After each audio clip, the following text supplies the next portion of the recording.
serendah mungkin. Oleh karena itu ini adalah merupakan ujian pertama kita untuk kita bisa melakukan mudik tapi aman dan tentunya nyaman. Artinya pasca mudik tidak akan ada lonjakan-lonjakan kasus yang tidak teratasi.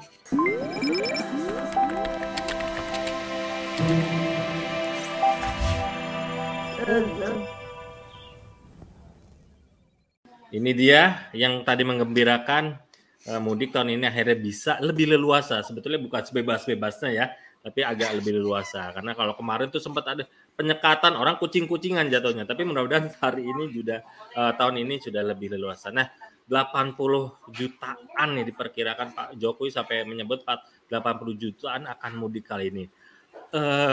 Agak gemeteran juga nih saya nih, tiba-tiba seperti apa ya, burung lepas dari sangkarnya barangkali begitu. Tapi untungnya mudik ini juga sudah diberikan rambu-rambu ya, tetap ya Dokter Nadia dengan vaksin tadi ya. Jadi 3 itu, jadi yang kalau udah 2 kali vaksin plus booster udah tinggal langsung berangkat lah ibaratnya gitu.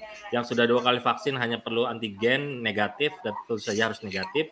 Yang ketiga itu yang baru 1 kali vaksin harus PCR juga dan hasilnya negatif. Sebetulnya Dokter Nadia, apa nih pesan yang ingin disampaikan pemerintah terkait kebijakan mudik dengan syarat vaksin ini, Dok? Ya, makasih Mas Andi. Jadi kalau kita lihat ya, ini sebenarnya ujian pertama kita ya, Dokter Suke ya, karena kalau kita lihat bahwa saat ini kan laju penularan sudah sangat rendah. Kasus kita tahu terus menurun ya. Artinya penanganan pandemi kita ini terus-menerus membaik. Tetapi artinya kita tidak boleh lengah karena dengan penanganan yang terus membaik, pemerintah melakukan pelonggaran aktivitas masyarakat, termasuk juga mudik dan juga aktivitas-aktivitas Ramadan seperti kita bisa melaksanakan ibadah sholat berjamaah, kemudian melakukan berbagai ibadah juga untuk agama lainnya. Nah, artinya kita selalu tahu setiap ada, kalau kita ingat ya, belajar dengan pengalaman pada waktu saat Delta, di mana kita tahu bahwa pada waktu itu India mengalami peningkatan kasus pasca perayaan agama yang besar. Nah, kita ini kan tradisi mudik ini, Mas Andi, adalah tradisi yang memang akan kita hadapi terus-menerus ke depannya. Nah, tentunya kita tahu bahwa dalam kondisi COVID-19, COVID ini tidak akan hilang walaupun nanti kasusnya akan bisa kita tekan serendah mungkin. Oleh karena itu ini adalah merupakan ujian pertama kita untuk kita bisa melakukan mudik tapi aman dan tentunya nyaman. Artinya pasca mudik tidak akan ada lonjakan-lonjakan kasus yang tidak teratasi. Ya. Terima kasih Dokter Nadia. Kita juga tadi, saya juga sudah pertanyakan ini ke Dokter Suka, tapi pengen juga dari Dokter Nadia seperti gini.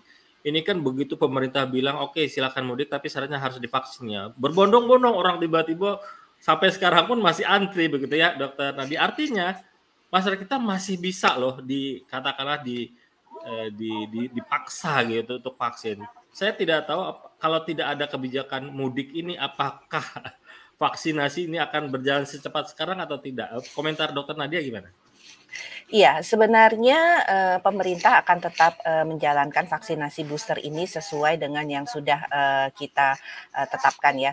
Hanya saja karena mengingat potensi risiko yang meningkat pada saat mudik ini, makanya kemudian akselerasi, Mas Adi. Jadi akselerasi inilah yang kemudian mendorong pemerintah untuk kemudian menjadikan booster itu menjadi salah satu syarat mudik ya. Sebenarnya kalaupun nanti kita tidak menjadikan ini syarat mudik, pemerintah akan tetap memberlakukan ya booster ini sebagai salah satu upaya untuk penanganan pandemi yang lebih panjang. Karena kan kita tahu bahwa saat ini kan kita sedang menyusun suatu jalan untuk bisa kita keluar dari pandemi menuju endemi.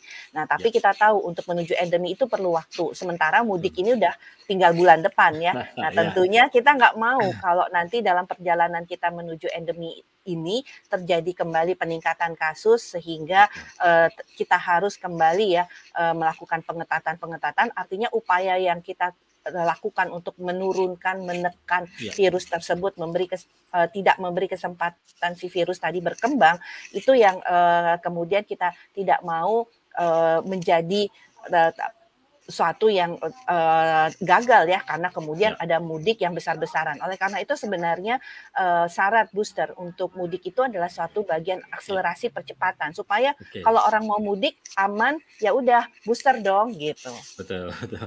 Nah ini saya menyampaikan tadi ya Dokter Suke ya, ada ide yang tak kalah penting Dokter Nadia bahwa bagaimana orang-orang yang akan dikunjungi dari orang yang mudik itu yang di kampung halaman kan, yang berangkat mudik sudah divaksin, tapi yang di kampung belum divaksin itu juga perlu diingatkan kembali ya Dok. Tadi Dokter Suke bilang kalau perlu door to door lah, itu apalagi lansia yang akan